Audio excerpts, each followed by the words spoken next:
You're now watching a clip from the Inspired by show. You can watch the full episode on our YouTube channel or listen on iTunes, Spotify, or wherever you get your podcasts. So make sure to head over there, leave us a 5-star rating if you enjoyed it, and follow the show. And how did other people react? Because you talked about it there. You were worried about how your daughter would feel. You worried about what it would be like for her at school, your friends, their health, their safety. How was everybody else's reactions to what happened? Everyone was great, if I'm honest. I think I was overthinking it. Everyone was incredibly supportive. You know, I was the UK's first triple amputee, I think, since the First World War. So going through hospital and rehab was very difficult because there were no processes or procedures in place. So everyone around me just kind of rallied together to help get me through those early days until I got to rehab, and then, you know, set myself a plan of how I was going to regain my independence and learn to walk again. But all the way along, you know, even now to today, everyone has been super supportive. People just wanted to see me succeed, I think. Wow. And what was it? How did your family react to it? You know, I can imagine it must have been quite daunting Christmas for them as well to experience this. In the beginning, in hospital, I think it was all very false. Like, and I don't mean it in a bad way. My mindset was, I need to be positive for them because they're probably going through some rough times too. And I think that they thought the same, was like, even if they weren't feeling great, they had to be positive for me to get me. We never talked about it. It just kind of happened. And those first 6 weeks in hospital, I think we just faked our way through it. And we're like, oh yeah, no, life's great. You know, let's watch a DVD and get a KFC. And, you know, while I'm lying in a hospital bed. And no one ever talked about it. We just did it. But it worked. It got us through that. And then when I got to rehab,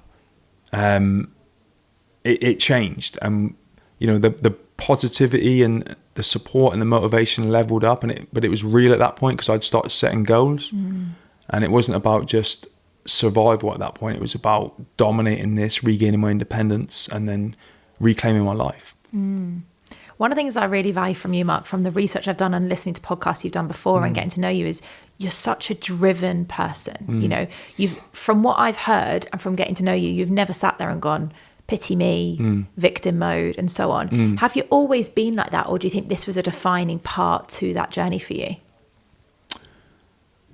I've always had a drive in me since I was about 12. I won't go into the whole backstory, but I got bullied for being overweight when I was a kid in the mid to late 90s before the internet. So I taught myself how to get fit by saving up my dinner money to buy magazines and read the articles back to back. And pretty much from then, I've just had this kind of victor rather than victim mentality. And it served me really well. It got me through a lot when I was a kid. It got me through Royal Marines training, and it got me through my rehab to get my life to where it is now. But I think what I find really useful in a lot of stuff I do is I make it about other people and the bigger picture and not myself. So there was a moment when I was in hospital.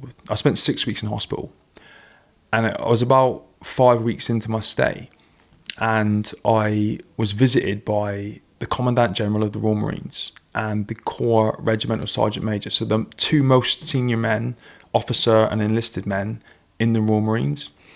And the Corps Regimental Sergeant Major, back in 2002 when I was a young Marine, was the Regimental Sergeant Major of the unit that I was at.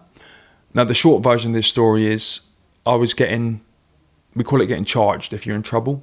So I was in front of him with my heels together getting charged. I think I'd been fighting or something stupid downtown.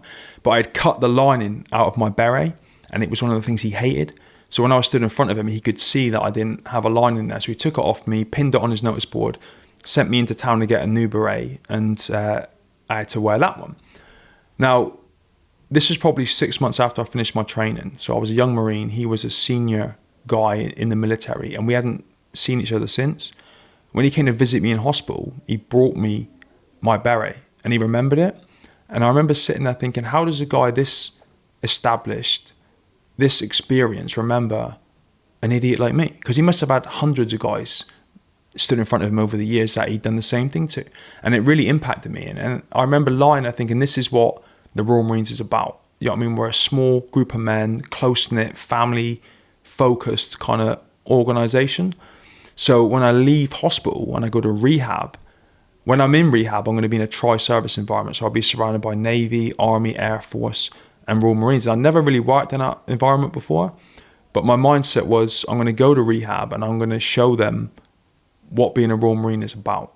You know what I mean? I may not be able to be one physically anymore, but I can still be one mentally. And I can take the standards, the values, the lessons, the learnings that I've got from that and apply it to my rehabilitation.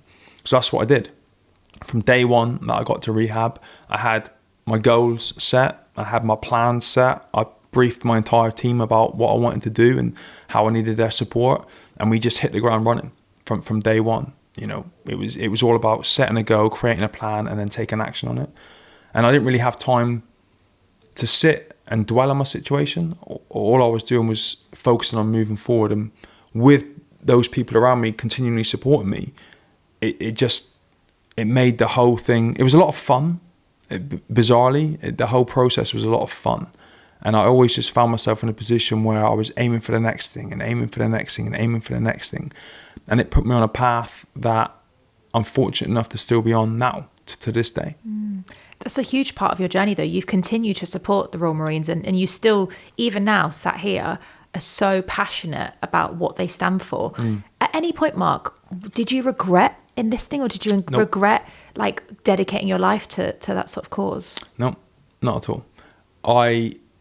Someone said to me once, and this is something that's always stuck with me, just because you stop wearing a uniform, it doesn't mean you stop being a Royal Marine or Army, Navy, whatever it is, or police officer, you know, whatever it is, it's part of who you are.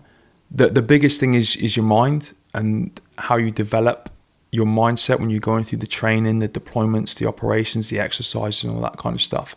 And in my mind, it's a gift. It's a gift that they gave me while I was in training, and it's something that I'm very grateful for. So I would never regret having signed up, having deployed, having been injured. It took me on this journey to where I am, and I now have a very exciting and fulfilling life that lets me do lots of cool stuff just like this. So yeah, I'm grateful.